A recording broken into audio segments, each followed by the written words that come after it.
el tema de las clases que hemos tenido acá por este medio, yo no me cercioraba bien si ella estaba o no estaba, la verdad se me ha pasado, no lo tuve en cuenta.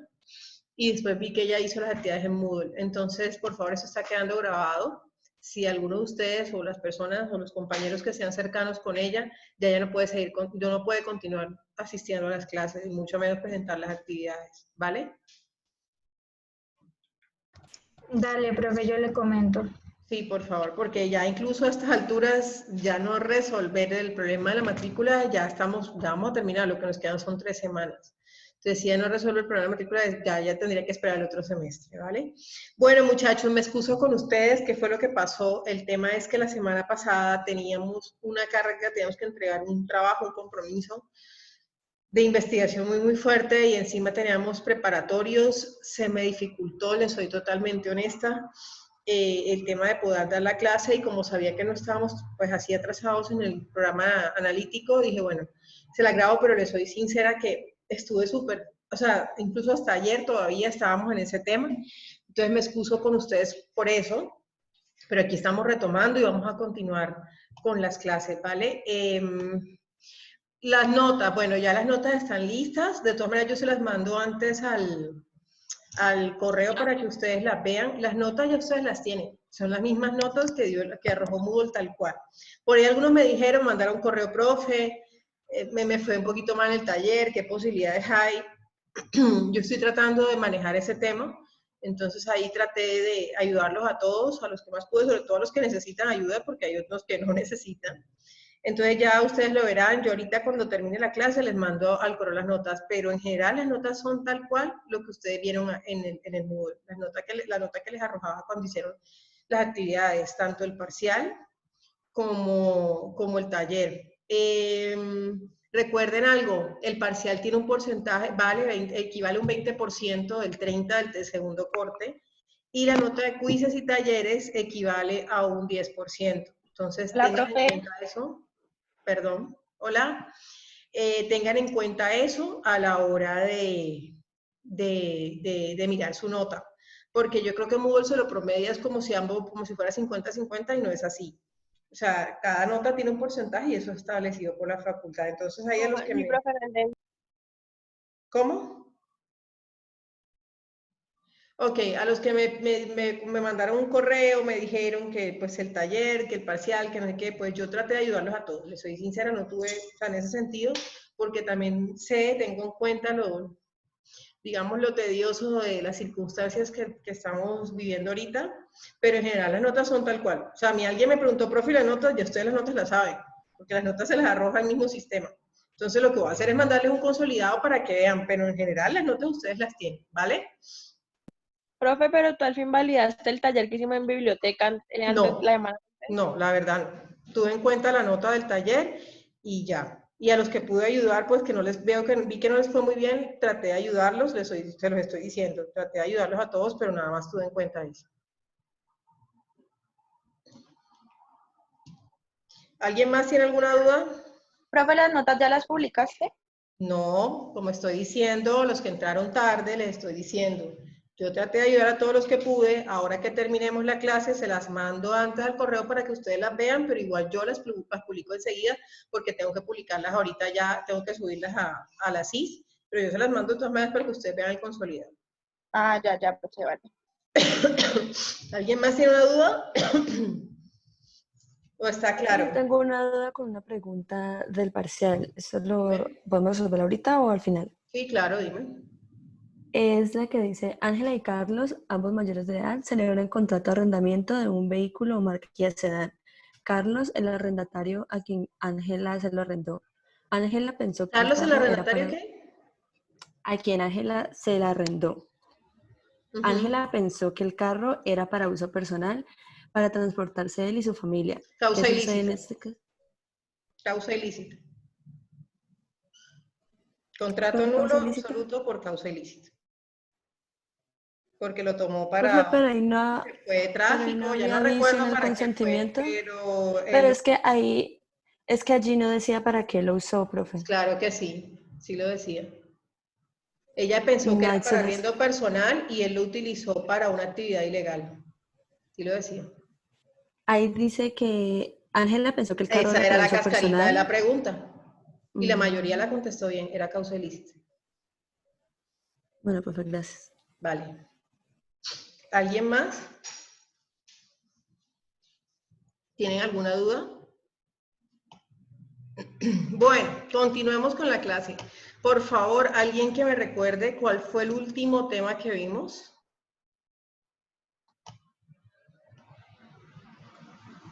Creo que eran los No todos al atributos. tiempo, por favor. Creo que quedamos en los atributos de la personalidad, si no estoy mal. Sí, ¿en cuál Sí, quedamos? profe, estabas explicando los atributos de la personalidad. Creo que nos faltaron. Ujú. Sí, llevamos, creo que nombre, pero no. Sí, nada más vimos nombre, me parece. Nacionalidad, creo que también. Ok, bueno, vamos a seguir con los atributos. Bueno, muchachos, miren, les voy adelantando. Para este tercer corte me van a hacer un trabajo sobre las guardas. Y después para que estén pendientes. ¿Cuál va a ser la nota de este tercer corte? Un trabajo sobre el tema de guardas, pero va a ser un trabajo virtual con una de las actividades de Moodle, que se llama infografía. Yo les voy a mandar, no se preocupen que eso todavía no es. Yo les voy a mandar la otra semana toda la información, lo pueden hacer en grupos de 4, de cómo se hacen las infografías, y pues ya les explico la otra semana con calma, porque esa va a ser la nota del último corte. ¿Vale? Y del nota del 10%, obviamente. Y el 30% ya del 40% del último corte es el examen final escrito que entra todo. Entonces, la otra semana les doy toda la información, lo que sí me adelanto es que puede ser en grupos de 4 y de 5, y la otra semana les digo cuándo debe ser la fecha de entrega, ¿vale? Profe, ¿el parcial final es escrito? Sí, sí. Ah, ok. Yo lo acostumbraba a hacer los orales, pero por el tema de cómo están las cosas, lo que están recomendando es que sean escritos. ¿Listo? Bueno, muchachos, continuemos. A ver, vimos el nombre como atributo de la personalidad. ¿Hay alguna duda con el nombre como atributo de la personalidad que quieran que resolvamos? ¿O todo está claro? Bueno, continuemos. ¿Cuál es el segundo atributo? Vamos a ver nacionalidad. Ok, ¿qué es nacionalidad? Nacionalidad es el vínculo que tiene una persona con el Estado, con un estado de origen. Puede ser de origen o puede ser donde la persona viva, pero es el vínculo jurídico que tiene una persona con un estado determinado. ¿Por qué no digo específicamente vínculo de origen o vínculo por el hecho de dónde nació la persona? Porque el hecho de haber nacido en un suelo determinado no necesariamente me hace nacional de ese suelo, y ahorita vamos a explicar por qué. Entonces, ¿qué es nacionalidad? El vínculo de una persona natural o jurídica con un estado determinado. ¿Qué pasa con la nacionalidad? Existe, voy a abrir un documento en Word que va a ser como siempre hacemos en clase, como si fuera las veces del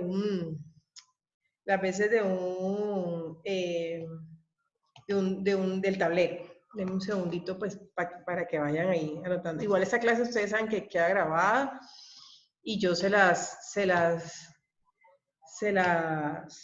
les mando el enlace de YouTube. Un segundo.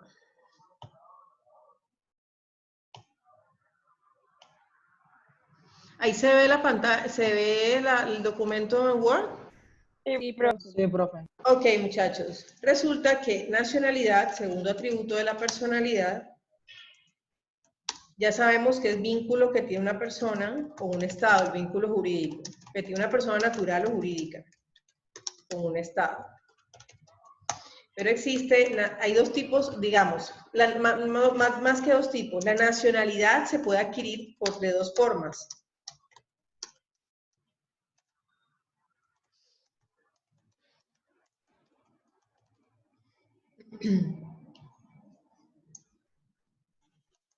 Entonces, nacionalidad por nacimiento, ahorita corrijo ahí, nacionalidad por adopción. ¿Cómo se adquiere la nacionalidad por nacimiento? Existen 3 elementos para Usan. adquirir, requisitos, ¿no? Para adquirir la nacionalidad por nacimiento. Son nombres, son en latín. A ver, ¿quién me recuerda de los que ya estuvieron conmigo en esta clase? Ius. Ius soli, ius sanguini, Sanguini. ius Y ius, eius, domicilio, del domicilio. ¿Qué es ius soli? El ius soli es haber nacido en el suelo determinado. En Colombia, pues haber nacido en territorio colombiano, ¿sí? Dentro de nuestro territorio. Ius sanguini, que mis padres, mis ascendientes padres, o uno de mis padres, ojo, ni mis hermanos, ni mi tío, ni mi primo, ni mi abuelo, mis padres o uno de mis padres sea nacional colombiano, ¿sí? Y el ius domicili, que yo me encuentre o la persona se encuentre domiciliada en Colombia, viva en Colombia. El principal asentamiento de sus negocios, que ahorita vamos a ver nacionalidad en esta misma clase, domicilio, perdón, en esta misma clase, que el asentamiento principal de sus negocios sea Colombia, cualquiera de los municipios en el territorio colombiano. A ver, el ius soli, haber nacido en territorio colombiano, perdón. Ius sanguini, mis padres o uno de mis padres, ojo, solo ascendientes, sea colombiano, o ius domicili, el haber nacido, el estar domiciliado en territorio colombiano. Si yo cumplo si yo cumplo por lo menos 2 de cualquiera de estos 3 elementos, ya yo puedo adquirir la nacionalidad por nacimiento. Pasa mucho, por ejemplo, yo nací en Colombia, mis papás son colombianos, pero yo vivo en Estados Unidos. ¿Será que soy nacional colombiana por nacimiento? Sí, claro. Sí, claro. Tengo 2 de El ius 3. sanguini. Tengo el ius sanguini y el ius soli. Lo único que no tengo es el ius domicili. Yo nací, no sé, yo nací en suelo colombiano, estoy domiciliada en Colombia, pero mis papás son, no sé, chilenos, ecuatorianos. ¿Tengo la nacionalidad por nacimiento? Tiene la nacionalidad Tengo por... la nacionalidad por nacimiento. Yo nací en suelo colombiano, porque mis papás estaban de vacaciones acá. Pero mis papás son chilenos y viven en Chile. Y yo vivo en Chile. ¿Tengo la nacionalidad colombiana? No. No. Solo cumplo un requisito de 3. Deben ser 2 de por lo menos, deben ser por lo menos 2 de los 3 elementos. ¿Hasta ahí está claro?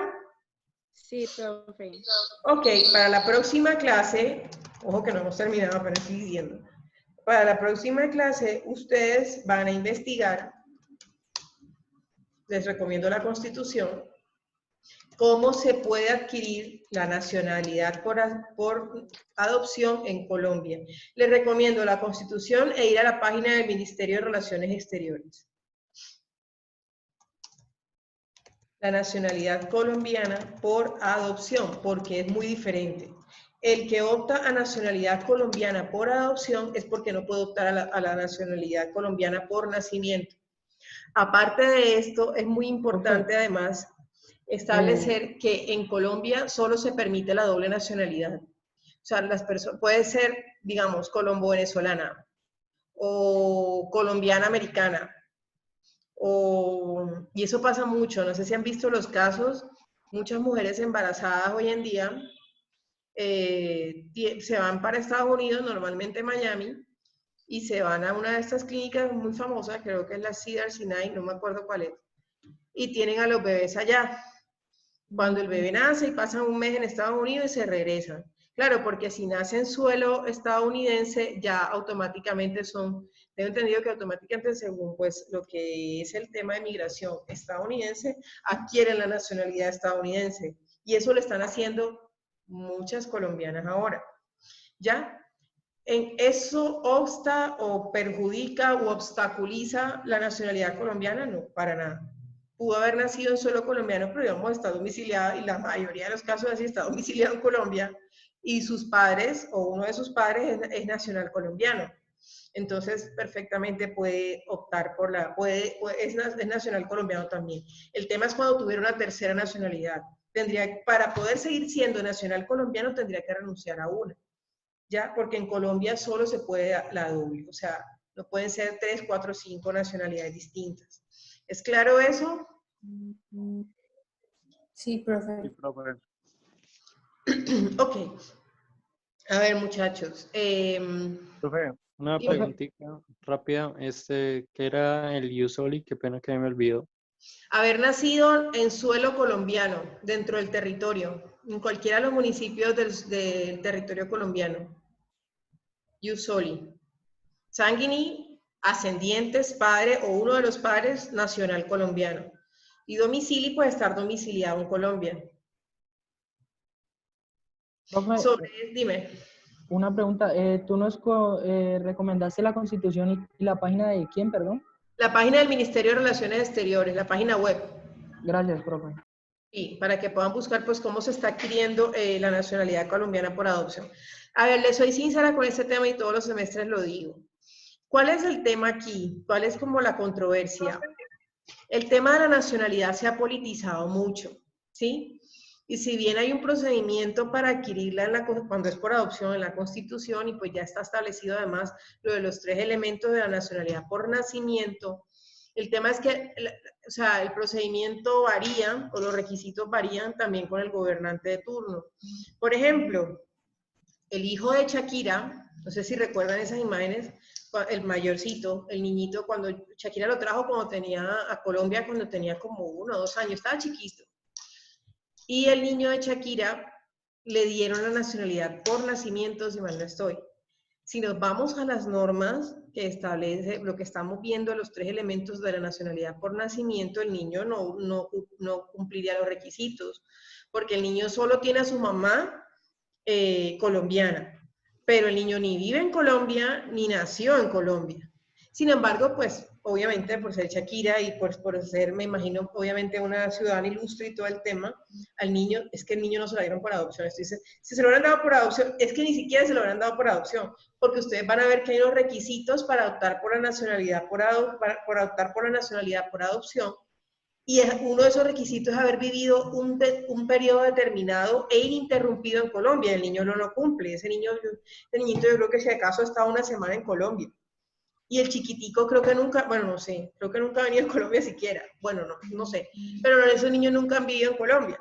Sin embargo, pues, como se dan cuenta, a veces por un tema medio, es que no es ni diplomacia, puede ser diplomacia, pero entendida desde un sentido muy politizado, el tema de la nacionalidad varía mucho. Por ejemplo, Ricardo Montaner, el cantante, también recuerdo, él es colombo-argentino, él es argentino-venezolano, colombiano, porque a él le dieron la nacionalidad por adopción en Colombia, teniendo 3 nacionalidades. Entonces, no les voy a mentir, el tema muchas veces se politiza dependiendo del personaje. ¿Es claro eso? Sí, profe.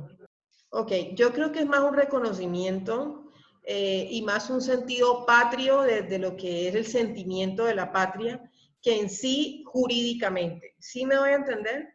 Una cosa es patria desde el sentido jurídico, que ustedes lo van a ver, bueno, los que ya están viendo teoría constitucional con la profe Erika saben, pues lo estarán viendo. Y otra cosa es patria desde el sentido de la ciencia política, es muy diferente.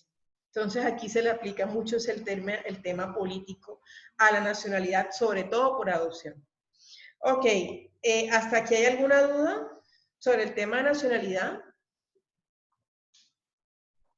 ¿O está claro? ¿Está claro, muchachos? Profe. Ok, miren, recuérdenme cuáles son los atributos de la personalidad. Nombre, nacionalidad, que ya lo acabamos de ver. Domicilio, Domicilio, patrimonio, Capacidad. capacidad, Estado. estado civil, estado civil, que ese lo tienen las personas. ¿El estado civil lo tienen las personas qué? Naturales. Naturales solamente, las jurídicas no. ¿Falta alguno o no? Falta el patrimonio, muchachos. El último, ¿vale? Sí, Ya está, patrimonio. profe. Ya está. ¿Cómo? Ya está. Patrimonio. Ok, miren. Profe, ¿en qué se basa lo del Patrimonio ya está. domicilio real y domicilio legal? Ya lo vamos a ver. Ya te explico. Ok. Yo les pregunto, nosotros, mejor dicho, prácticamente no, ya expliqué capacidad, pues cuando vimos el tema de, cuando, la clase antes del parcial, cuando vimos pues las edades, Profe, ya patrimonio vimos ya que está. patrimonio no lo hemos explicado todavía, como atributo. Pero Pero ya lo explicamos tienes en la nombre y lista. ¿Cómo? Ya lo tienes en la lista 2 veces. Ah, sí, disculpen. Profe, Dime, ahorita que hablas de patrimonio, yo tengo una duda. dime. Es que en el parcial había una pregunta que decía, cuando me atracan y me roban el celular, ¿está bien, este bien sale automáticamente en mi patrimonio? Falso. Se supone que sí, ¿no? No, no. ¿Por qué, profe? Sí, ya no, Porque fue por una vía de hecho, fue por un delito, no fue por uno de los modos que en derecho civil son legales y típicos Hay una, y tipificados para transferir el dominio. No fue mi voluntad que ese patrimonio, que ese bien dentro de mi patrimonio, yo se lo expliqué en una clase, que ese bien dentro de mi patrimonio saliera de él. Fue una vía de hecho, fue por un delito, por un acto ilícito. Entonces no sale de mi patrimonio. Obviamente pero si no es al ese mismo celular, tiempo, pues, digamos, ya está hecho chatarra y ese celular es como cuando me roban el carro, me roban las cosas en mi apartamento, me atracan, que es lo mismo. Eso no va a salir. Así sea jurídicamente, sigue siendo de mi propiedad. Y miren que de hecho, cuando uno lo registra, por ejemplo, si yo compro un celular en Claro, aquí está la típica para que me lo entiendan.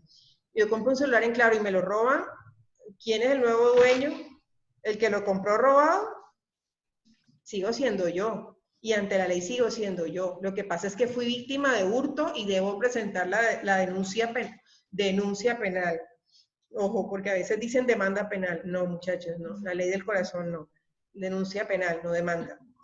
Presento la denuncia penal pues para investigar y se supone para que sancionen al ladrón y al delincuente. El tema es que la mayoría de los casos sabemos que cuando nos roban un celular, dalo por perdido prácticamente.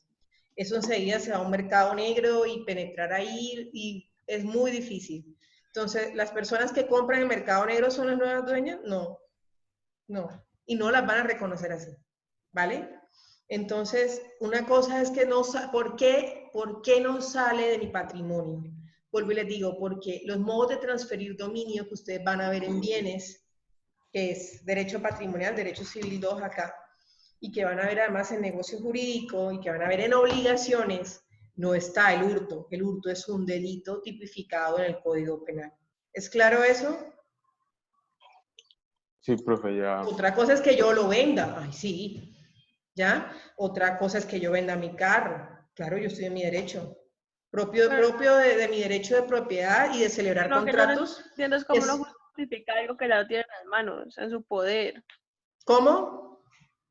O sea, lo que yo no entiendo es uno cómo justifica algo que ya no está en su poder, que no se puede ya Que no está mostrar o materialmente, comprar no está materialmente, pero jurídicamente, no me estoy dando a entender, está materialmente, pero no está materialmente, pero jurídicamente sí.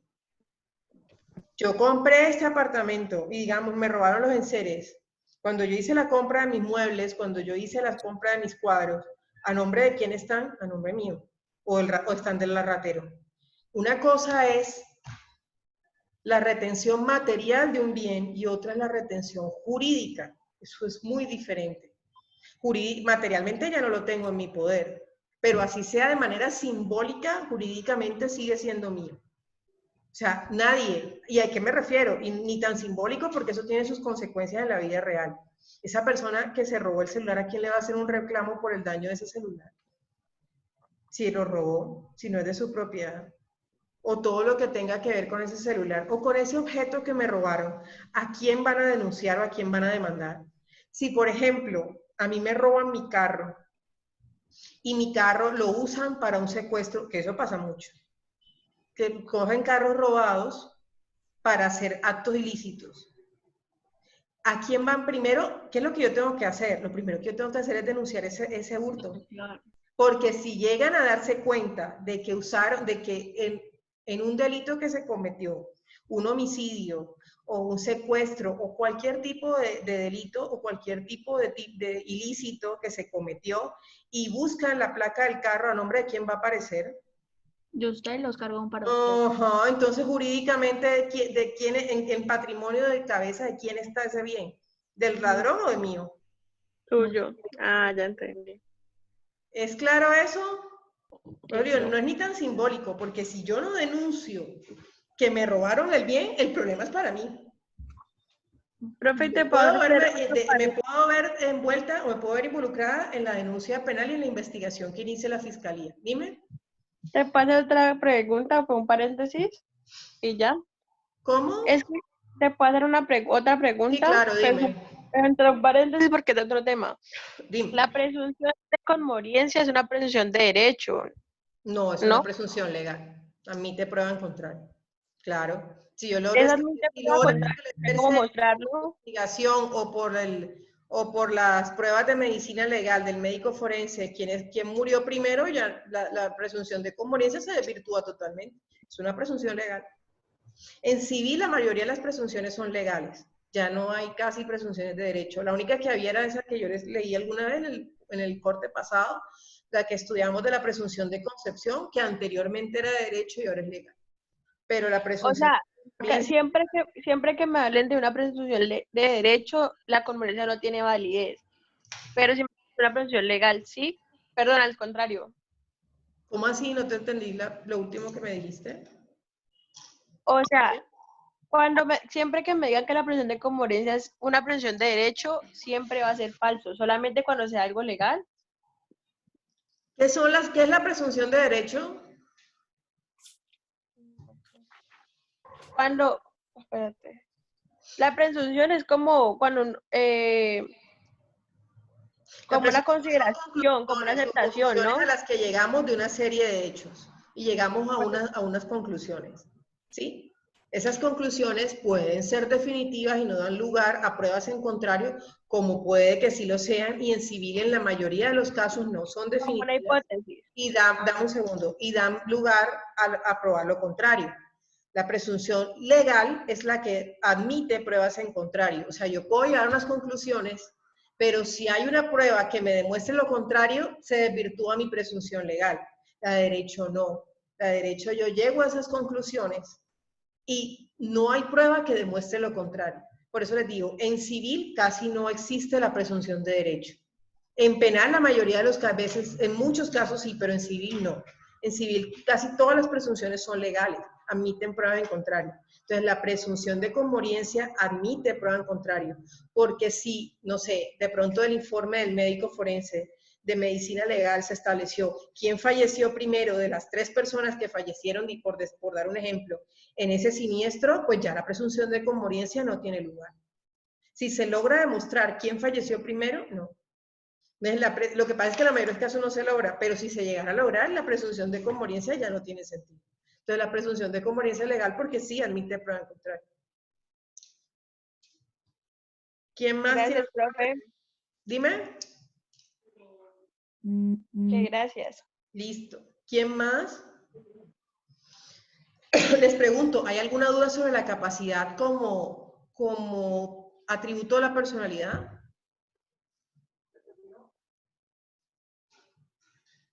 ¿Quién me recuerda qué es la capacidad?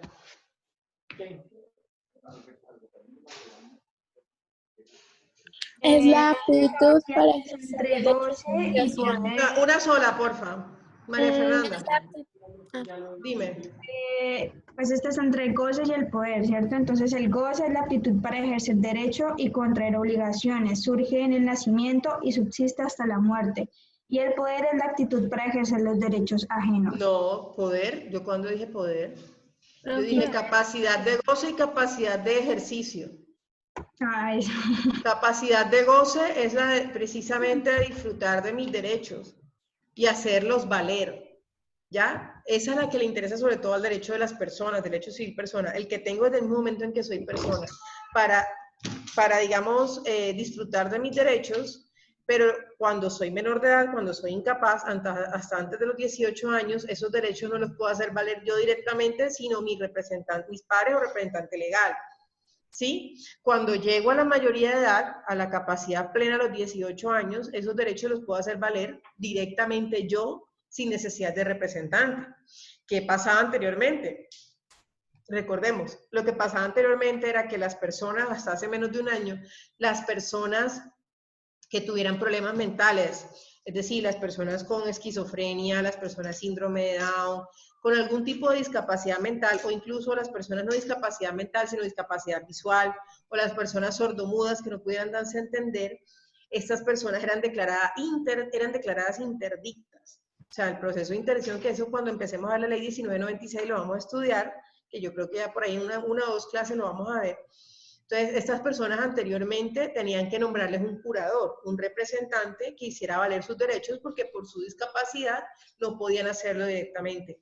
Ya no. A partir de la ley 1996 de 2019, estas personas se consideran o se presumen plenamente capaces y pueden hacer valer sus derechos.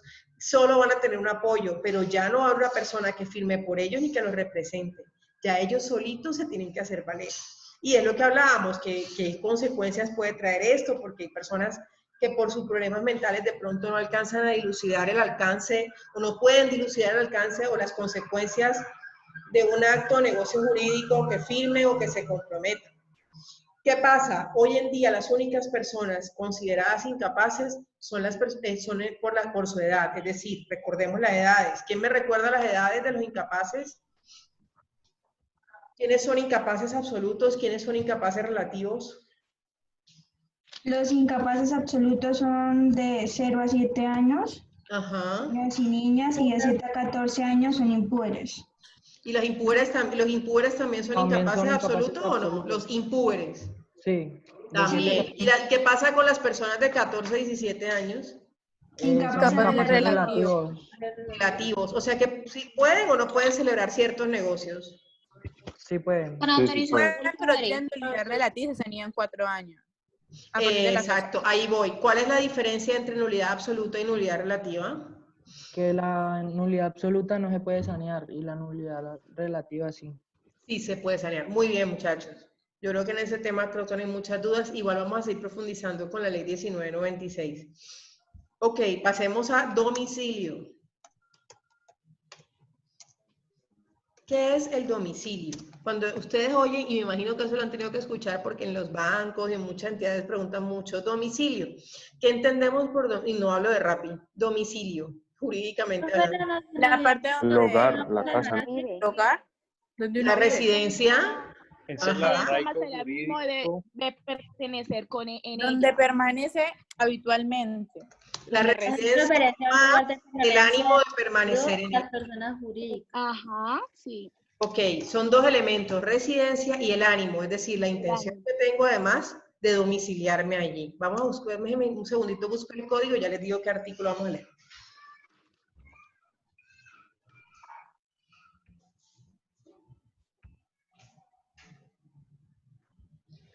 Ok, artículo... A ver, muchachos, por favor, alguien que lea en voz alta el artículo 76 del Código Civil.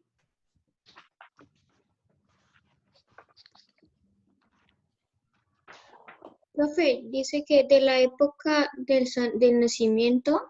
¿Esa? 76. Ese es el 92. El que está leyendo es el 92. Hablo del 76. Dice, el domicilio consiste en la residencia acompañada, real o presuntivamente, el ánimo de permanecer en ella. ¿Qué querrá decir? Y eso me lo estaban preguntando ahorita. ¿Real o presuntivamente? Domicilio consiste en la residencia acompañada, real o presuntivamente. Del ánimo de permanecer en ella. ¿Qué querrá decir eso? Que no se tiene... Real es cuando la persona lo manifiesta de viva voz, no hay lugar a dudas. ¿Y presuntivamente? O sea, el real cuando la persona manifiesta de viva voz que su domicilio es Cali. ¿Y presuntivamente? Cuando se supone que ¿Qué quiere decir? Que se presume pero no está comprobado. Presumimos, precisamente por una serie de conclusiones, por unas pruebas o unos hechos, llegamos a la conclusión, presumimos que ese es su domicilio. pero igual también admite prueba en contrario. Entonces vamos a leer. Domicilio civil, artículo 77. El Código Civil. El domicilio civil es relativo a una parte determinada de un lugar de la Unión o de un territorio. Recuerden que anteriormente la Unión era todo el Estado colombiano, ¿sí? Entonces por eso aparece la Unión, en la época de Andrés Bello. Entonces, a una parte determinada, mi domicilio, yo soy colombiana, vivo en Colombia, mi domicilio más específicamente, o mi domicilio civil es Cali. Yo soy colombiana, nací en Barranquilla, mi domicilio civil es Cali. ¿Es claro eso? Sí, profe. Es esa parte, municipio, sea un pueblo, sea una ciudad, esa parte del territorio donde estoy domiciliada, específicamente dentro del territorio donde estoy domiciliada. ¿Hasta ahí está claro? Sí, profe. Sí, Por profe. favor, alguien lea en voz alta el artículo 78. El lugar donde un individuo está de asiento o donde ejerce habitualmente su profesión u oficio determina su domicilio civil o vecindad. ¿Quién me da un ejemplo? ¿Quién se le ocurre un ejemplo? Por lo menos en su caso, profe, que es de otro municipio, vive en Cali y trabaja aquí. Entonces su domicilio civil es Cali. Exactamente, porque yo trabajo, ejerzo mi carrera, mi profesión y mi trabajo aquí en Cali, ¿sí? Yo nací en otro municipio, pero pues yo trabajo en Cali, mi domicilio civil es Cali. A ver, artículo 78, ese es el artículo 78. Artículo 79, lo voy a leer en voz alta, por favor, escuchen bien. Casos en que no se presume el domicilio. No se presume el ánimo de permanecer ni se adquiere consiguientemente domicilio civil en un lugar por el solo hecho de habitar un individuo por algún tiempo, casa propia o ajena en él. Si tiene en otra parte su hogar doméstico o por otras circunstancias aparece que la residencia es accidental, como la del viajero o la del que ejerce una comisión temporal o la del que se ocupa en algún tráfico ambulante. ¿Quién me explica eso? Profe, así como por ejemplo cuando uno se va para otro país, uno solamente puede ir de visita, le dan un tiempo. Profe, un ejemplo podría puede ser ser. como un Tú dices estudiante de cuando, dame un intercambio. segundito, dame un segundo. Cuando tú dices, en los casos en que una persona va, por ejemplo, a Estados Unidos con la licencia de turista, algo así. Sí, que les dan un debido tiempo y no se pueden pasar. Sí, a eso se refiere, a eso se refiere. ¿Quién me da otro ejemplo? Aparte de ese, cuando me voy, y hay mucha gente que lo hace, se va con visa de turista, sobre todo a Estados Unidos, y se va un tiempo, le tienen prohibido trabajar.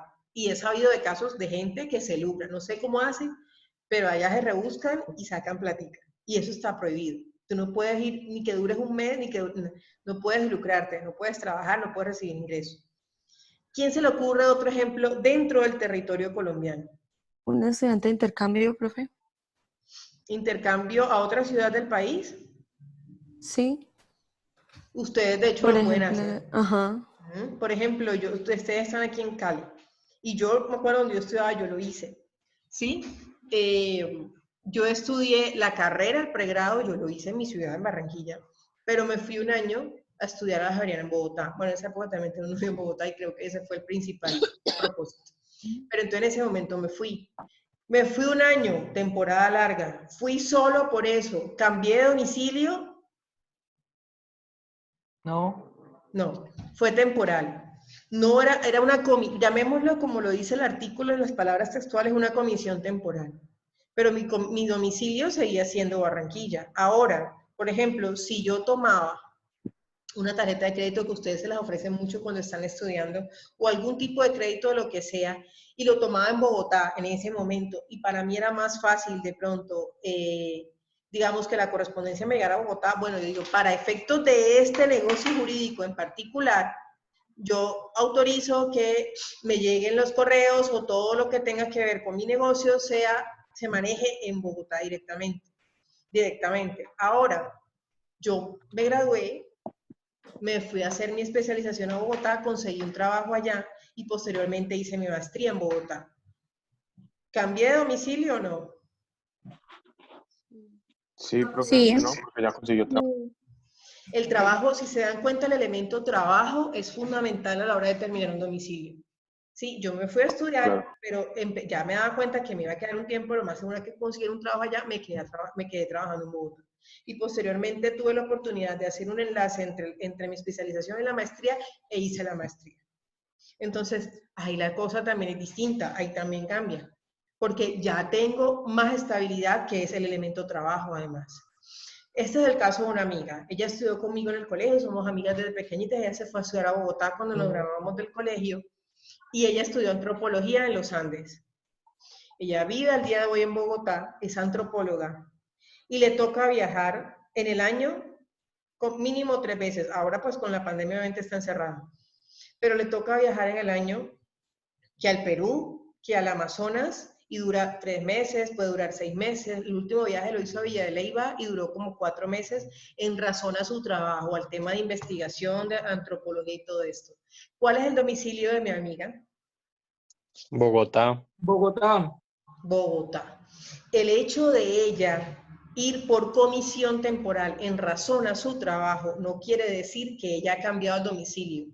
Ella puede estar residenciada temporalmente en ese lugar, pero ella no tiene el ánimo, o no presumimos el ánimo, por el hecho de ella estar temporalmente en razón a las exigencias de su trabajo. Ahora, mi amiga me dice, renuncié al trabajo en los Andes en Bogotá. Me voy para Tunja, ahí cerca de Villa Leyva, conseguí trabajo en la universidad allá, me voy a quedar acá. ¿Cambió o no cambió de domicilio? Claro que cambia profe, porque tiene ánimo de quedarse. Ella misma está diciendo, pues ya acepté un trabajo acá, indefinidamente. O bueno, por lo menos por un contrato de trabajo a término indefinido de 2 años, evidentemente cambió. ¿Sí? Si va a dar cuenta en los artículos subsiguientes y lo que hemos leído, el factor trabajo es fundamental a la hora de presumir un domicilio. ¿Es claro eso? Sí, profe. Denme un segundito, qué pena.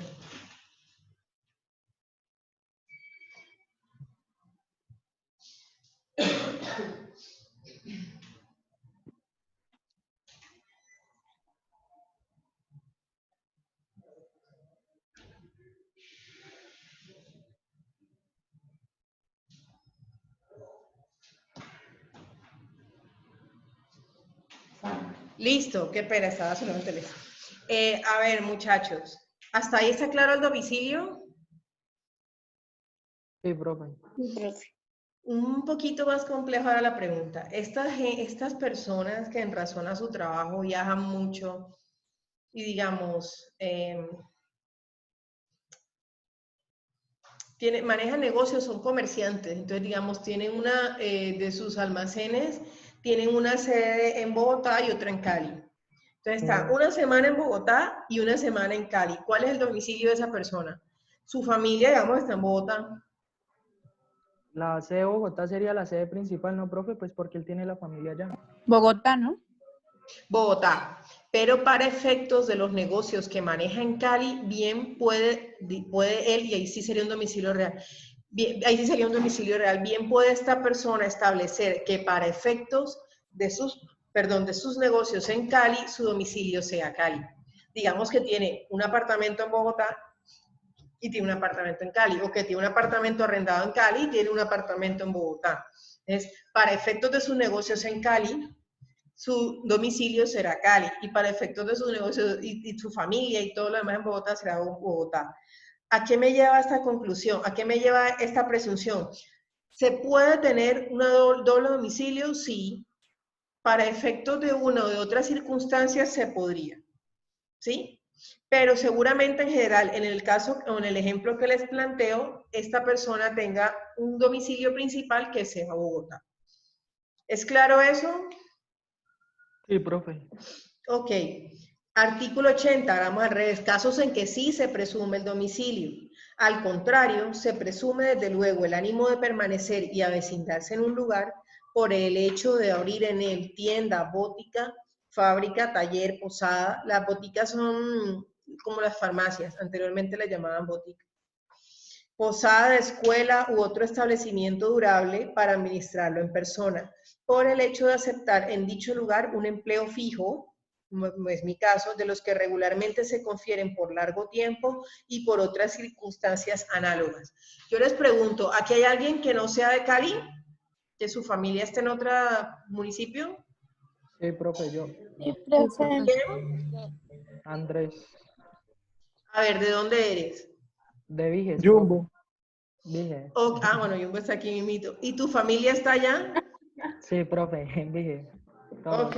¿Y tú, bueno, ahora con esto me imagino que no, pero antes de esta pandemia viajabas? Yo me fui a vivir a Cali. ¿Y tu familia está aquí? No. No, pero tú decidiste venirte a vivir a Cali. Sí.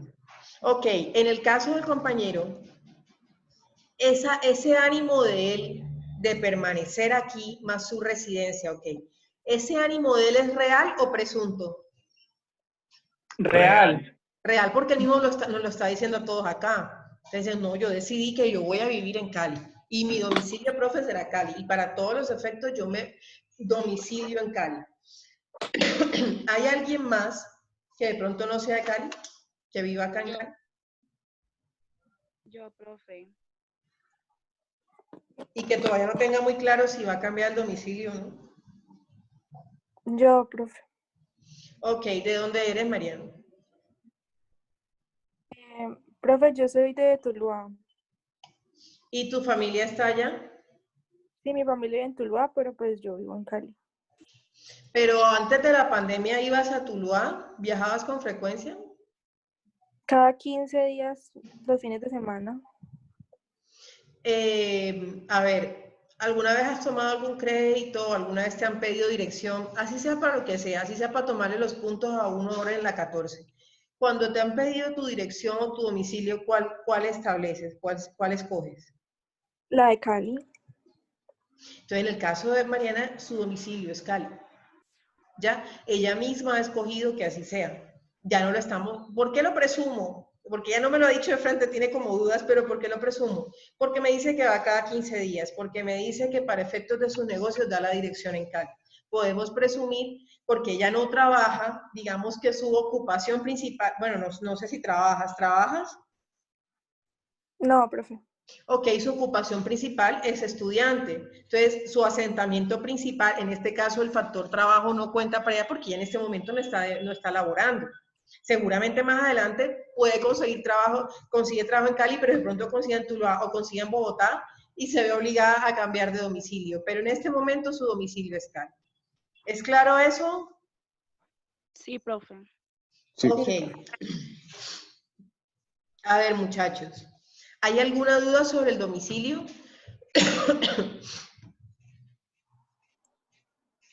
¿Hay alguna duda o no? ¿Cuáles son los casos en el que se presume el domicilio? ¿Cómo?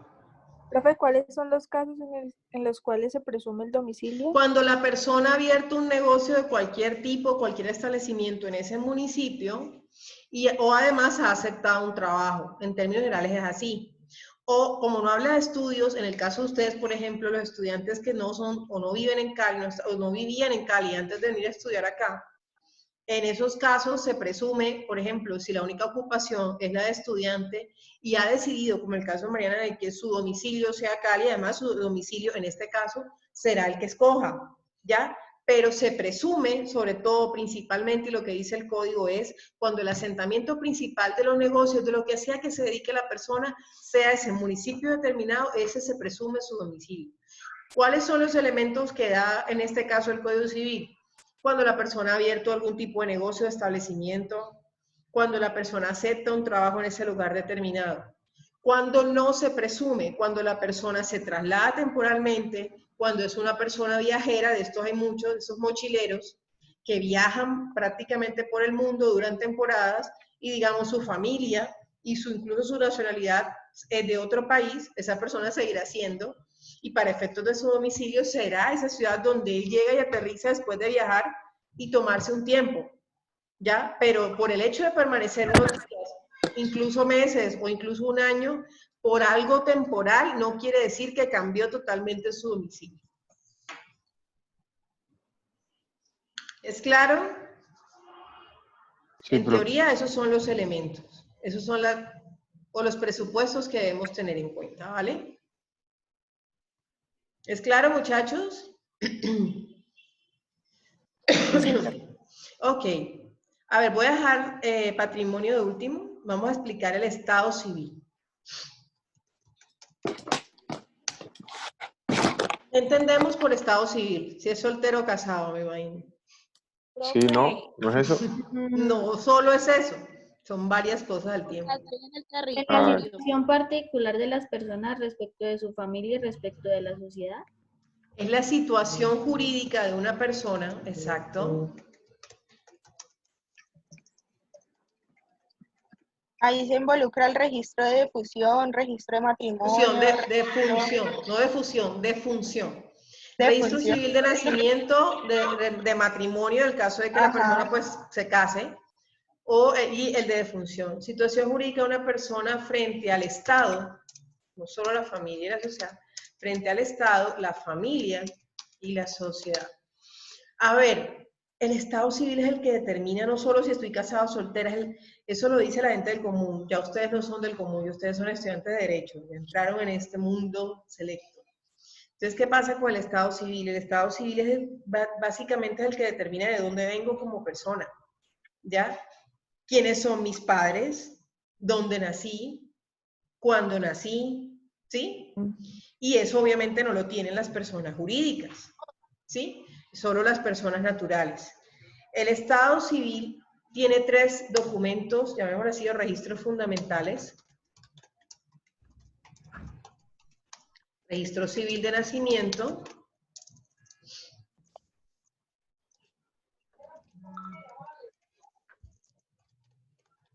Registro civil de matrimonio en el evento de que contraigamos matrimonio, de que nos casemos. Y registro civil de defunción. Ok. ¿Qué pasa con el registro civil de nacimiento? El registro civil de nacimiento lo expide el notario del lugar o cualquiera de las notarías que escojan los padres del lugar o del municipio donde nació el bebé, donde nació el menor. A falta, si es en un municipio donde no hay notarías, pues será el registrador, ¿sí? En la registraduría civil. ¿Cómo se expide? ¿Cuáles son los requisitos para expedir en principio el registro civil de nacimiento? Se necesita o se requiere el certificado de nacido vivo que expide el médico tratante. O sea, el ginecólogo, el médico, el especialista que trató el parto es quien expedirá un certificado que se llama nacido vivo. Y con base en ese certificado, el notario expedirá el registro civil de nacimiento. ¿Sí? Otro atributo de la personalidad. Quien atendió el parto no es un médico, sino esas nodrizas. ¿Han oído hablar de las nodrizas, de las parteras? ¿Han oído hablar de las nodrizas? Sí, profe. Ok, estas señoras que saben más que los médicos a veces. Ok, esas nodrizas o esas parteras deben estar certificadas por la personería del municipio, la personería municipal y por la alcaldía. Si ellas aparecen en esa lista, obviamente ellas pueden atender el parto y pueden expedir ese certificado de nacido vivo que posteriormente el médico, posteriormente el notario o en los municipios donde no hay notaría, el registrador civil podrá expedir el registro civil de nacimiento. Hay un caso muy particular que yo tuve conocimiento, una amiga de mi hermana, ella tenía ya como 8 meses, como unos 8 meses, y ella un día se levantó, en la noche se levantó con mucho dolor y le dijo al esposo pues que iba al baño. Y cuando ella va al baño a orinar, y cuando mira así, tiene casi la cabeza fuera del bebé. Entonces, la cabecita, ella pues le dice al esposo, no, yo creo que alcancemos a llegar, ya van a ser aquí. Y yo no sé, el esposo ingeniero, sé cómo rayos hicieron. Total, que el parto lo atendieron en la casa, el esposo le atendió el parto a ella. Y no sé cómo hizo por Dios, cómo hizo para cortar el cordón, no tengo ni idea, no quiero ni saber. Pero es un caso muy sui generis. Entonces, hay quien, y ojo que esto puede ser casi todo examen final, ¿Quién certifica ahí el nacido vivo del bebé? ¿Un doctor que haya llegado después de eso?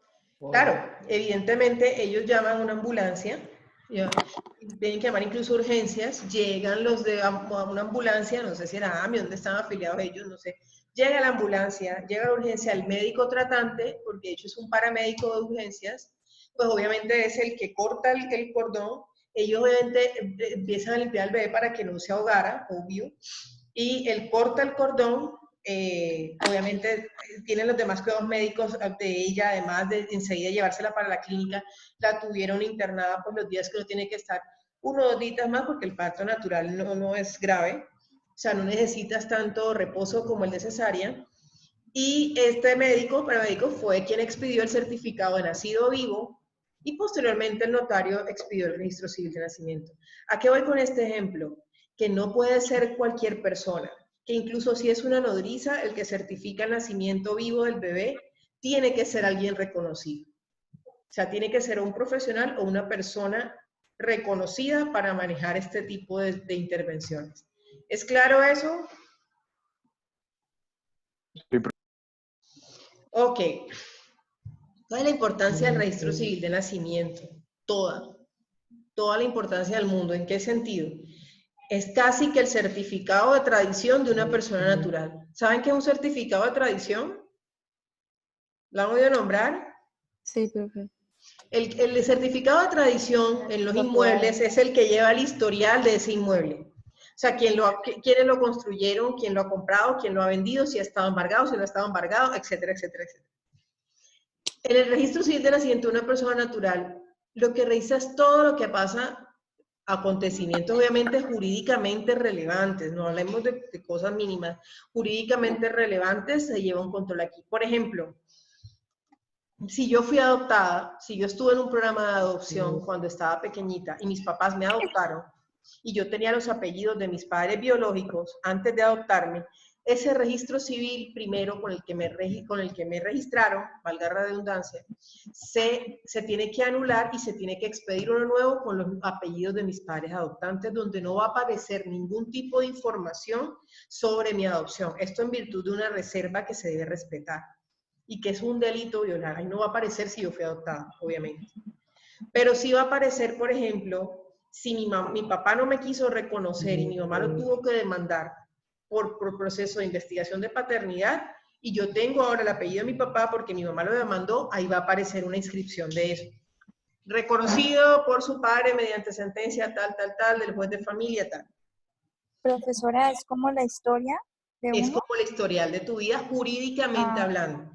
Si yo me casé, si yo me caso, en el registro civil de nacimiento va a aparecer mi anotación. El día tal, en la parroquia tal, o en la notaría tal, contrajo matrimonio con el señor fulanito de tal. Si yo me divorcio el día tal, mediante sentencia tal o mediante escritura pública tal, se decretó el divorcio de los señores fulano y sultano. ¿Sí? Todo. Me surgió otra duda frente a lo del apellido. ¿Qué pasó? Porque por lo menos en el parcial había una parte que decía que no, que el cambio de apellido implica un cambio en mi estado civil y no es permitido por la ley. No, eso era falso. El apellido se puede cambiar. Ojo, no tiene nada que ver el hecho, espéreme un momentico, yo estoy hablando de adopción, no estoy hablando de una persona, como es el caso del examen que se puso en el ejemplo, yo estoy hablando de una persona que voluntariamente se quiere cambiar el apellido. Ya yo no me quiero llamar Carolina Blanco, sino Carolina Medina, el apellido de mi mamá solamente. O los apellidos de mi mamá, eso se puede. Eso sí se puede. No. O sea, tú dijiste una vez que el nombre y el apellido no se podía cambiar. ¿Cuántas veces? No, claro que se puede cambiar. ¿El nombre se puede cambiar cuántas veces? Dos veces. Y excepcionalmente dos, pero el nombre puede cambiar una vez. Eso incluye el apellido.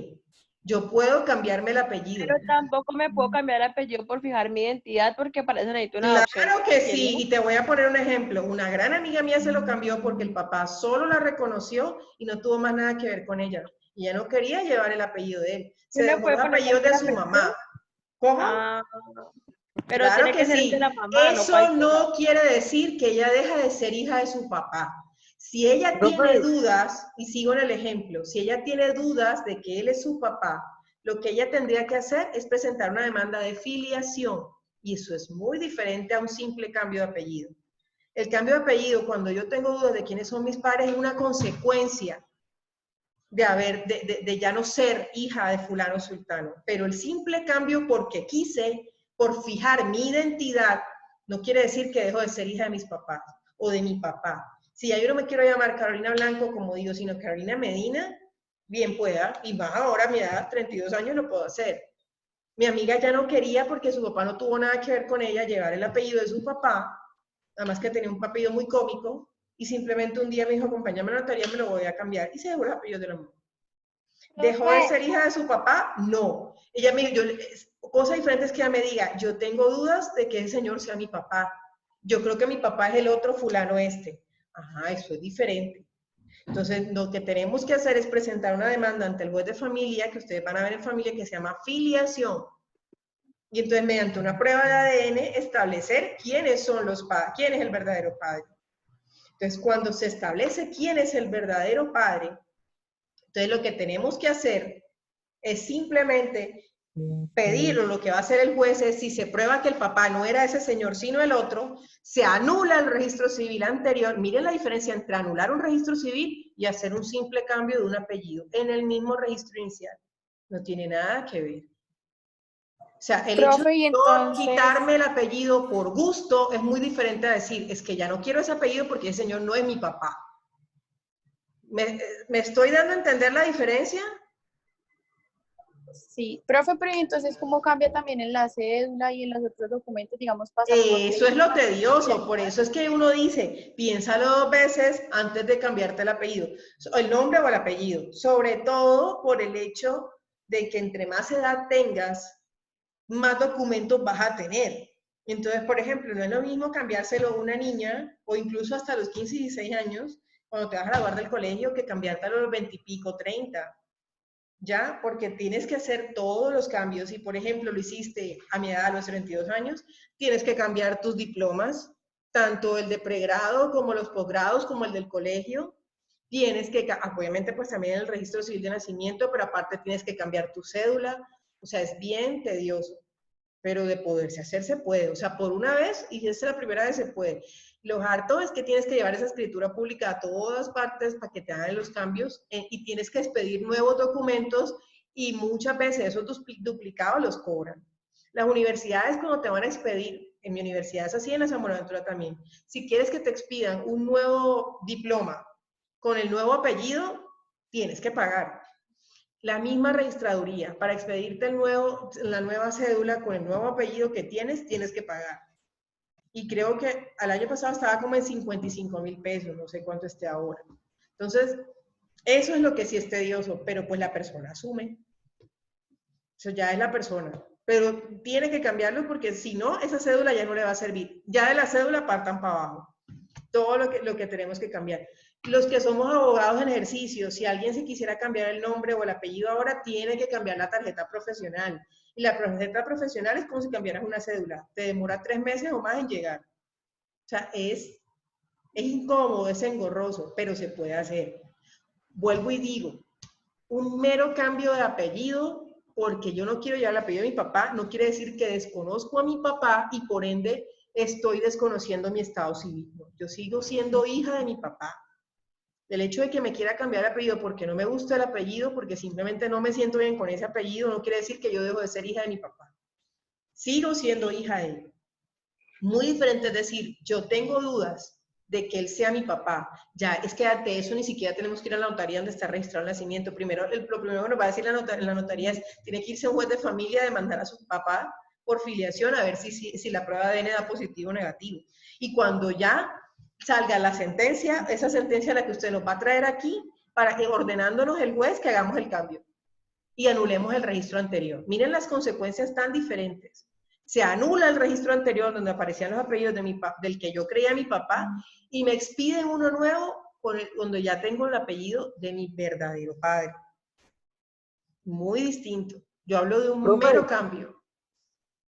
Dime. ¿Y qué pasa con las personas que son así, pues, transgénero, que cambian, pues, su identidad sexual y todo Eso es eso? diferente. El transgénero no está poniendo en duda quiénes son sus padres o su procedencia. El transgénero simplemente tal vez no se siente cómodo con su sexo, con su género, y entonces ahí en esos casos lo que yo les explicaba, el cambio de nombre se tiene que hacer. O sea, si la persona va a la notaría y dice que se quiere cambiar su nombre por fijar su identidad, lo puede hacer sin ningún problema. El notario Pero, está profe, obligado a hacer. pilla Pero que no yo deja pillé de ser un hijo de sus caso, padres. Simplemente se no, cambió el nombre. sino que yo pillé un caso que era de una persona, pues, el individuo nació primero siendo hombre, pues, físicamente. Luego inició un proceso de ¿Se operó? transformación, un proceso de hormonas y, pues, se hizo colocar, pues, sus implantes mamarios y, pues, sus implantes mamarios y físicamente era una mujer y se hizo cambiar el nombre en la notaría. Y luego se reorganizó nuevamente para volver a ser hombre. ¿Pero nació Entonces, hombre o mujer? nació hombre, se volvió mujer y luego Y ahora volvió a otra ser. vez volvió a hombre. ¿Es Entonces así? sí, entonces que demandó a la corte y le dieron un No, sí, tercer. es que ya ahí el tema, o sea, está bien hacerlo una vez, pero ¿qué dijo la corte? Le dio el permiso para volver a cambiarse el nombre, Sí, porque a la larga es su personalidad, pero eso sí, también no es pero estar muy definido, porque si ya me lo hice y además toda la plata que ha gastado, porque si se sino hizo esta operación y todo. sino que lo explican, la corte da la explicación de que la persona, porque físicamente no aparenta el nombre que es, o sea, su cuestión física, o sea, él es hombre, pero está registrado con un nombre de mujer. Entonces, esa Claro, es la porque razón si que se da la hizo, corte. pero no me dices que se hizo el cambio de género. Sí, por eso, o sea, él era hombre, se volvió mujer, se puso pues sus implantes, sus senos, y luego se los volvió a quitar para volver a ser hombre. Y se llamaba Patricia, algo así. Él era Mario y luego se llamó, no me María. acuerdo, y luego volvió a ser Mario. Pero Sí, entonces tuvo lo que 3 pasa es cambios que de me nombre. parece un poquito desgastante. Yo siento que ahí el tema es que la persona debe buscar una ayuda, un apoyo psicológico, porque está bien que te lo hagas una vez, pero todo el tiempo en esa cambiadera Psiquiátrico. no debe ser muy... O sea, eso se respeta mucho, pero el tema es no desgastar el aparato jurídico todo el tiempo en eso. Entonces, bueno, pero digo, en principio los notarios están obligados. Si llega una persona transgénero, y conozco, he visto muchísimas, yo creo que les mostré las fotos de la directora, no es directora, es directora, del Centro de Biología Humboldt, que son los líderes en el tema de biología marina en Colombia y de las especies y todo esto. Él, cuando yo estudiaba en la Javeriana en Bogotá, se llamaba Juan Carlos. Y te llamaba, o sea, lo que era, o sea, el cabello era espectacular, mono, o sea, se peinaba mejor que cualquiera de nosotras. Y no tenía gusto, pero se vestía como mujer. Y lo más raro era que te lo presentaban, porque a mí me lo presentaron, y te saludaba como hombre, o sea, mucho gusto, Juan Carlos, así, y la mano, y hasta coqueto, o sea, no se quedaba como, esto es como raro, o sea, te sentías coqueteando, que una mujer te estaba coqueteando, era muy raro. Pero hablaba como hombre, y lo más cómico de todo es que es casado con una mujer y tiene 2 hijas. Pasaron los años, pues yo me voy para Barranquilla, después me vine para Cali, pasaron los años, y pues yo seguí viendo porque él se empezó a hacer más popular, y después sí se hizo ya la operación, se puso senos, pero sigue con su esposa y tiene 2 hijas. Entonces, pero tú eres gay, no, ¿te gustan las mujeres? Sí, lo único que me gusta, es como el papá de las Kardashian, algo así igualito. Entonces dicen que no, que le gustan las mujeres, pero que también le gusta la estética femenina. Pero ya no habla tanto como hombre, ya lo he visto, es más, se lo puedo mostrar. Lo he visto hablando ya como más como mujer, es una dura, o sea, es muy buena en lo suyo, pero es de estos casos como un poquito atípicos. Y se llama Brigitte, antes se llamaba Juan Carlos algo, Brigitte Baptiste. Ahí no se ve, ¿cierto? No. No. Ya se los voy a compartir.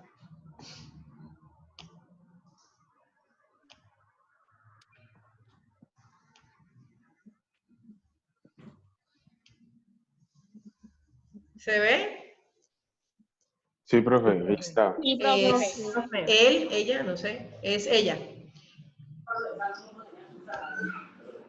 Cuando yo la conocí, pues no tenía senos. No, y ahora se arregla mucho más. De hecho, no tenía las uñas largas, pero pues no se las pintaba con los colores así, ahora se las pinta. Y por aquí, si mal no estoy, debe salir una foto de la esposa. Por aquí debe estar sí, de hecho aquí está la esposa. Esa es la esposa. ¿Sí la ven? Sí, pero...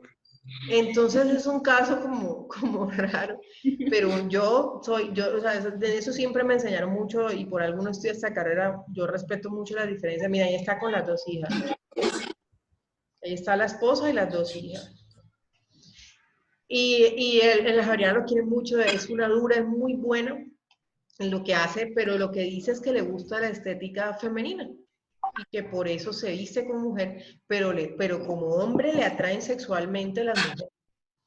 Entonces, y se llama Brigitte, o sea, Brigitte Baptiste. Entonces, se llamaba Juan Carlos no hay qué cosa y ahora se llama Brigitte Baptiste. Entonces, eso, ¿estaba obligado el notario a hacerlo? Claro que sí. ¿Cambió su estado civil? No. ¿Siguió siendo hijos de sus papás? Sí. Él en ningún momento o ella en ningún momento ha debatido de dónde proviene. Lo que está un poco es su inclinación, ni siquiera sexual, estética. Pero ella sigue siendo hija de sus papás y el hecho de haberse cambiado el nombre no transgrede su estado civil. Ella sigue siendo hija de sus progenitores o de las personas que la registraron y la reconocieron como su hija. En principio hijo y ahora hija. ¿Es claro eso? Sí, señora. Sí, profe. Listo, muchachos, continuemos. Alguien escribió aquí en el chat, pero pues no he mirado. Ah, tengo unas dudas sobre el parcial que no sabía, por favor. Gabriela, no sé si me quieres mandar un correíto y me mandas tu correo y yo te mando mi teléfono y ahí hablamos, ¿te parece? ¿Gabriela está ahí? Aquí la veo. Gabriela. Señora. Vi que me mandaste un mensaje, no sé si todavía tengas las dudas, si quieres me mandas un correíto y profe, ya. Ah, bueno, Ya vale. Vale. Listo. Ok. Bueno, muchachos.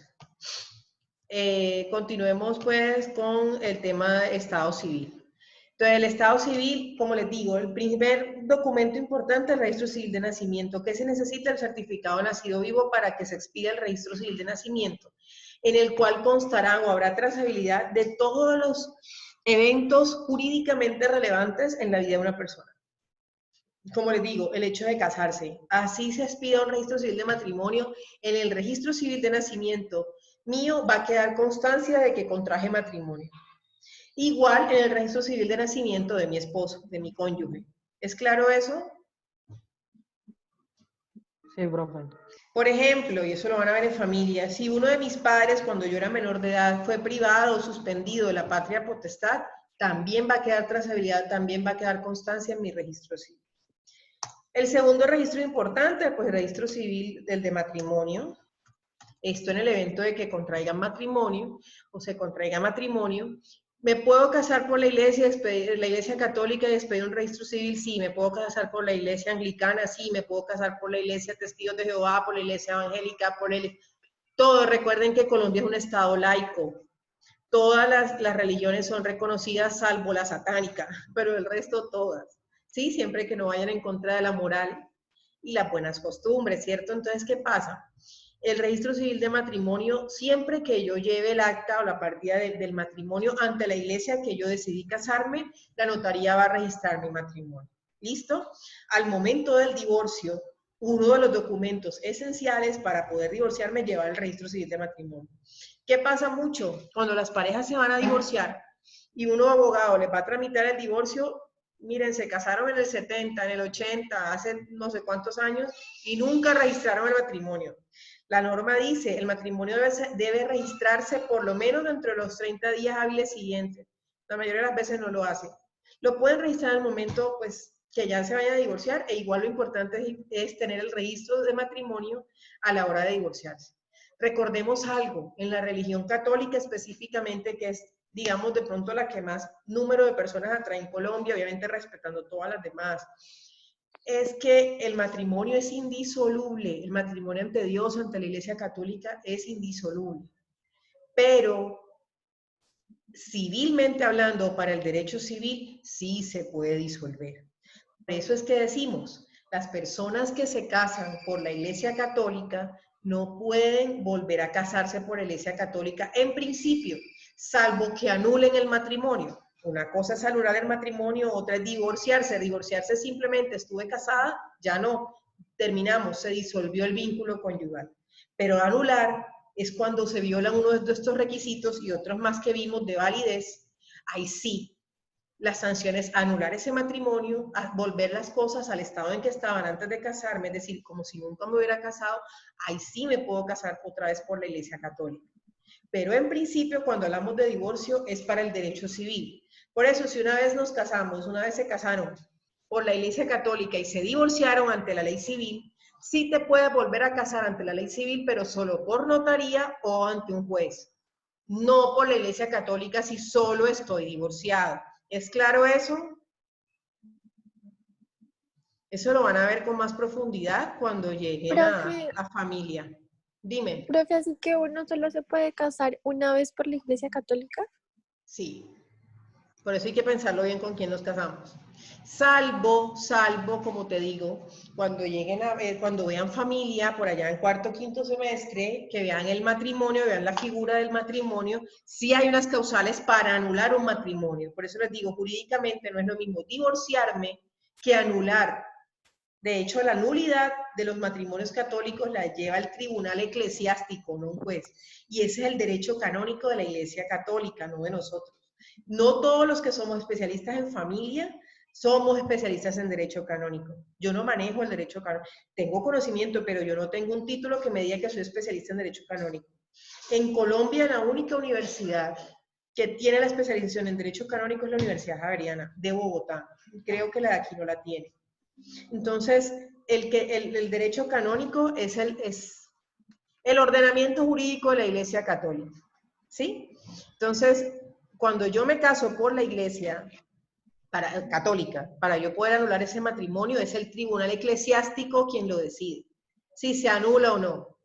Lo que pasa es que con el Papa Francisco ahora han tratado como de flexibilizar un poquito la cosa, y ya él dice que de mutuo acuerdo se puede anular, claro, para que la persona tenga una segunda oportunidad de casarse por la Iglesia, pero me han dicho que en la práctica no es tan fácil, y ese es un proceso que se cobra durísimo porque es largo. Aparte, otra cosa es, me casé por la notaría, por lo civil, lo que llaman por lo civil, o me casé ante un juez por lo civil, y quiero anular ese matrimonio porque precisamente se incumplió un requisito de validez, entre tantos lo que hemos visto ahora, y yo quiero anularlo. Eso sí se lleva ante juez de familia. Y te puedes volver a casar. Incluso te puedes casar por lo católico si te habías casado era por lo civil. Pero una vez te casas la primera vez por la Iglesia Católica, es muy difícil que te vuelvas a casar por la Iglesia Católica porque tendrías que anular ese matrimonio. Y las causales de nulidad de la Iglesia Católica son todavía más, sí se aplican del Código Civil, pero son muy, muy estrictas. El tema es que la Iglesia Católica con el Papa Francisco ha tratado de flexibilizarlo. Pero se puede. Lo que pasa es que en principio, y la mayoría de los casos, si me casé una vez por la Iglesia Católica y me quiero divorciar, volverme a casar con otra pareja por la Iglesia Católica es complicado. Si no anulé el primer matrimonio, no divorciar, anular. Y jurídicamente son dos figuras diferentes, la nulidad y el divorcio. ¿Es claro eso? ¿Es claro? Sí, profe. Sí, profe. Vale. Como les digo, el registro de matrimonio, pues cuando la persona se casa por el rito que se quiera casar, e incluso si se casa por la misma notaría o por el juez, la misma notaría te expide el registro de matrimonio. El tema es cuando se casan por una iglesia, tienen que registrar el matrimonio para que ese matrimonio católico de la religión que sea, surta efectos en el derecho civil, tiene que registrarse ante notario, valga la redundancia, con el registro civil de matrimonio. Registro de defunción. Fundamental a la hora de poder abrir, y eso se dieron cuenta cuando vimos muerte presunta, fundamental a la hora de poder abrir un proceso de sucesión a una persona. Tenemos que tener constancia de que la persona efectivamente ha fallecido. Que no pase, no sé si han oído esos casos que vemos mucho en Caracol y en RCN, de esas personas que en los sistemas, que en la registraduría, que en las notarías, en el sistema, en la GPS aparecen como muertas y están vivas. Y no les quieren dar medicamentos o no les quieren reconocer ciertos derechos. Imagínense lo grave que puede ser que yo ante la ley esté muerta y estoy viva. Se me cierran todas las puertas, me bloquean todo. O estar muerto y aparecer vivo. ¿Cómo? O estar muerto y aparecer vivo. Ajá, como pasó hace poquito, ¿saben a qué me refiero? Sí, Miren lo vergonzoso, me da pena, pero fue una vergüenza. Todo lo que pasó con el tema de las cédulas para que las personas de estrato 1 y 2, creo que eran, pudieran acceder al tema del subsidio que iban a otorgar. Aparecieron unas cédulas como 1, 2, 3, 4, 5, 6, o sea, absurdo, con números de cédulas de personas ya fallecidas, o aparecieron cédulas incluso, por ejemplo, aparecía mi nombre, María Carolina Blanco Medina, con una cédula que no correspondía a un municipio que yo en mi vida he pisado, o sea, no, que eso es desorden de la registraduría. No sé, ese tipo de desorden, no quiero presumir mala fe, pero ya sabemos cómo funcionan muchas cosas. Entonces, ese tipo de situaciones, por eso el registro de función es tan importante y un registro de función con transparencia y veracidad, que de verdad certifique una situación real de muerte. ¿Se acuerdan cuando vimos la muerte real y muerte presunta? La muerte real es porque sabemos, no hay dudas, fuimos testigos o alguien más o un profesional certificó que efectivamente cesaron las funciones básicas de esta persona. Pero cuando esta persona desapareció y no supimos más de ella, esta persona, sí, desapareció y no tenemos idea si está viva, si está muerta. Por eso la importancia y lo largo de este proceso, de los 3 edictos cada 4 meses y de verdad dar la oportunidad de mirar, de comprobar que esa persona esté muerta. La muerte presunta es otro de los ejemplos de presunción legal. No admite todas las pruebas en contrario, porque qué tal que pase lo que ustedes siempre me han preguntado, profe, y si se declara muerte y vuelve y reaparece el muerto o resucita el muerto. Precisamente para evitar ese tipo de situaciones es una presunción legal. ¿Alguien más? Profe, pero yo iba a decir que pues, igual eso de los muertos que aparecen vivos, igual no es nada nuevo. Cada 4 años toda la vida. Vuelven y lo más grave es que ellos tienen poderes, superpoderes, ¿no? Porque ellos votan. Cada 4 años salen a votar, entonces nada nuevo. Pero les digo, The Walking Dead, pero bueno. No me quiero burlar de este sistema, pero es la realidad. ¿Está claro el estado civil? Sí, profe. Ok. Vamos por el último, que es el patrimonio. A ver, ¿ustedes qué entienden por patrimonio? Porque imagino que lo voy a nombrar mucho. Obligaciones que son susceptibles de valorarse económicamente. Exacto, algo así. El patrimonio es una universalidad jurídica. Empecemos por ahí. Es una universalidad jurídica porque es una totalidad, es un todo, es un conjunto de activos y de pasivos. ¿Qué entendemos por activos y pasivos? Ingresos y deudas. Entonces, yo a través de la Universidad de San Buenaventura tengo un ingreso de tanto. Yo a través de la Universidad Libre tengo un ingreso de tanto.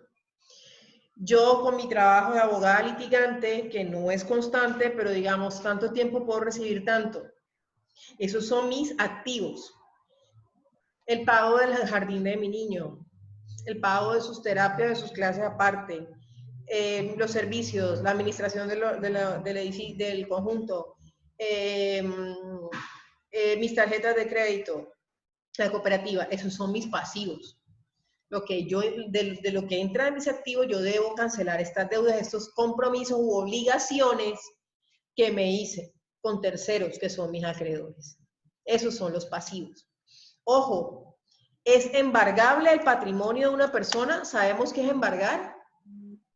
Sí, profe. Retener, jurídicamente, retener un bien. Ojo, activos y pasivos no hablo solo de dinero. Por ejemplo, mis activos pueden ser mi carro, pero a la vez se vuelve un pasivo porque de pronto estoy pagando el carro y pago las cuotas. Mi casa puede ser un activo, pero a la vez es un pasivo porque estoy pagando una hipoteca. ¿Sí? Entonces... profe, y dime. cuando hay un daño y pues hay que pagar la reparación, también sería el pasivo, ¿no? Claro, claro. Es un gasto, es un pasivo para la persona que me hizo el trabajo que yo le tengo que pagar y responderle. Y también es un pasivo para él en el sentido de que él tiene la obligación de responderme por el trabajo que hizo, ¿sí? Pero sí, esos gasticos que vemos extra muchas veces, o que a veces no son extra, pero por ejemplo, preciso, este mes el carro me quedó varado y tuvo un problema de baterías y eso pasa.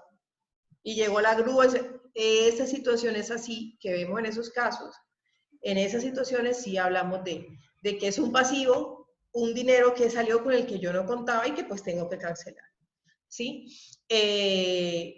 Ojo, no solo es dinero como tal, como les digo, los bienes muebles e inmuebles, también los bienes muebles, recordemos los que por su naturaleza se pueden trasladar de un lugar a otro, como los carros, lo van a ver en Derecho Civil 2, o la mesa, o los enseres, o esos adornitos que ustedes ven allá atrás, esos son bienes muebles. Y los inmuebles, los que por su naturaleza no se pueden trasladar, como por ejemplo mi apartamento, como por ejemplo, sí, casi todo lo que es bien raíz, apartamento, un predio, una casa, etc. Entonces, esos pueden ser activos, pero también pueden ser pasivos y todavía los estoy pagando. Les preguntaba, ¿es embargable? Sí, recordemos, ustedes van a ver embargo por ahí en el séptimo semestre cuando lleguen a teoría general del proceso, por ahí como en quinto. El embargo es la retención jurídica de un bien. O sea, el bien puede estar a nombre mío, pero si a mí me lo embarga un juzgado por una hipoteca, la casa puede estar a mi nombre, pero si a mí me la embarga el juzgado porque no pagué la hipoteca, que por lo digo que es un pasivo, está a nombre mío, pero yo no puedo disponer de él ya, porque ahorita mismo me lo tiene embargado y me lo retuvo el juzgado, porque yo no le pagué al banco y el banco me demandó. Entonces yo no puedo negociar con ese bien embargado, ¿sí? ¿Qué es embargable el patrimonio de una persona? Hasta el 50% de la totalidad de su patrimonio. Por ejemplo, si mi único patrimonio es mi salario, solo mi sueldo, solo me pueden embargar hasta el 50% del sueldo, no me pueden embargar más, porque se presume por ley que el otro 50% es para mis gastos personales y mis necesidades. Lo mismo en la figura de los alimentos, me imagino que han oído hablar de los alimentos. Cuando un hijo embarga a su papá porque no cumple con su obligación alimentaria. O pues digamos un hijo menor de edad, su madre en representación de él demanda al papá porque no cumple con la cuota alimentaria. Lo máximo que le van a embargar es el 50% de sus ingresos porque el resto es para cubrir sus necesidades básicas. ¿Es claro eso? Una pregunta. Y en el caso en el que sea, por ejemplo, una vivienda, ¿ahí cómo sería? Lo que pasa es que como tal no te embargan propiamente, bueno, te pueden quitar la vivienda. Pero digamos, si tú eres asalariado o trabajas, que es lo más seguro, ahora, porque normalmente lo primero que mira, uno de los primeros requisitos para que a ti te puedan dar que te aprueben un crédito hipotecario es que tengas un ingreso. Y en este país el ingreso promedio es una persona asalariada. Ahora, si tú dices, me quedé sin trabajo, no tengo cómo pagar, no te lo pueden quitar en principio. Tienes que llegar a un acuerdo de pago, ¿sí? No te lo pueden quitar en principio. Ahora, que hay personas que les embargan hasta un 50% de un inmueble, sí, pero se queda simbólicamente. De hecho, recuerdo el caso de una amiga que la mamá puso a nombre, o sea, la tía de ella tenía una casa. Y la casa estaba a nombre de la mamá de ella. Y la mamá ya tenía 2 casas. Entonces, la otra casa estaba a nombre de la tía de mi amiga. Y a la tía de mi amiga la embargaron, la demandaron porque la señora debía cuotas de administración en el apartamento donde ella vivía. Y la mamá de mi amiga en ese momento no sé por qué no lo puso a nombre de mi amiga, no sé, lo puso a nombre fue de la hermana de ella, o sea, de la tía de mi amiga, y ya les iban a embargar el apartamento de ellas. Entonces, claro, porque la señora no pagaba, entonces le iban a embargar como el otro inmueble ante la ley. Aparece a nombre de ella. ¿Quién es el dueño? La tía. Ella. Se lo embargaron el 50% y eso fue el drama, eso fue horrible. Y entonces yo fui a asesorarla a ella, a explicarle y terminé yo insultada por el... O sea, eso fue la novela. Pero yo explicándoles además, jurídicamente sí se puede embargar. Una cosa es la retención jurídica. Lo que les explicaba ahorita cuando me atracan. Una cosa es jurídicamente el bien es mío. Materialmente no lo pueden embargar. Es decir, ¿cómo vas a secuestrar posteriormente el 50% de una casa? Entonces, el embargo es una garantía, o sea, es una caución. es evitar contingencias en un proceso y de alguna manera presionar a la persona con el embargo, si sea un porcentaje de su bien, a que la persona pague. Pero materialmente son dos efectos totalmente distintos. Materialmente es imposible, digamos, pues que te retengan una casa. O sea, no te van a quitar el 50% de una casa. O te la quitan o llegas a un acuerdo. ¿Sí me estoy dando a entender? O te la quitan en su totalidad o tienes que dar un acuerdo para salvarla. ¿Me estoy dando a entender? Sí, profe. Listo, muchachos. Yo creo que por hoy podemos dejarla allí. Próxima clase vamos ya a empezar de lleno en la ley 1996 de 2019, ¿sí? Que es la ley sobre la capacidad de las personas, que les decía, de las personas mayores de edad, mayores de edad con algún tipo de discapacidad, cómo se maneja ahora. Entonces, ¿qué les voy a pedir? Para la próxima clase la pueden descargar en Google, está en la página del Congreso, la ley 1996 de 2019. ¿Listo? Para que por favor la lean para la próxima clase y la tareita que les dejé de investigar cómo se adquiere ahora mismo en Colombia la nacionalidad por adopción. ¿Vale? ¿Me escuchan? Sí, profe. Muchachos, otra cosita. Para la próxima clase... No, mentira, no, eso es para la próxima clase. La otra semana les doy la información del trabajo del 10% que les decía sobre las guardas. Y aparte, les voy a mandar ya al correo las notas del primer corte. Vale, profe, Del segundo gracias. corte, perdón. Del segundo corte. ¿Listo? Como les digo, las notas no, o sea, nadie le va a salir menos de lo que les aparece en Moodle. Traté de ayudar a los que vi que necesitaban como más notas, pero nada grave, ¿vale? Gracias, profe. Bueno, muchachos, muchísimas gracias a ustedes. Gracias. Bueno, profe. Que estén muy bien. Que estén muy bien. Nos vemos. Profe, una pregunta. Dime.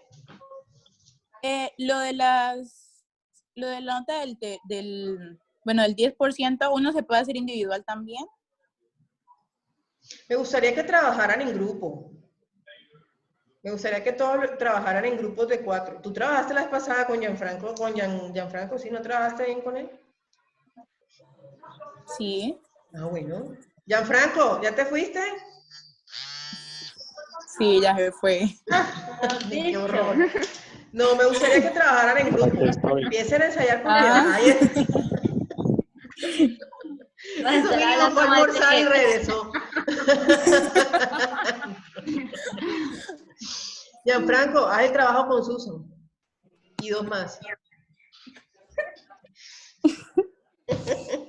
Gianfranco, ¿estás comiendo? Dime, profe. ¿Estás comiendo? Sí.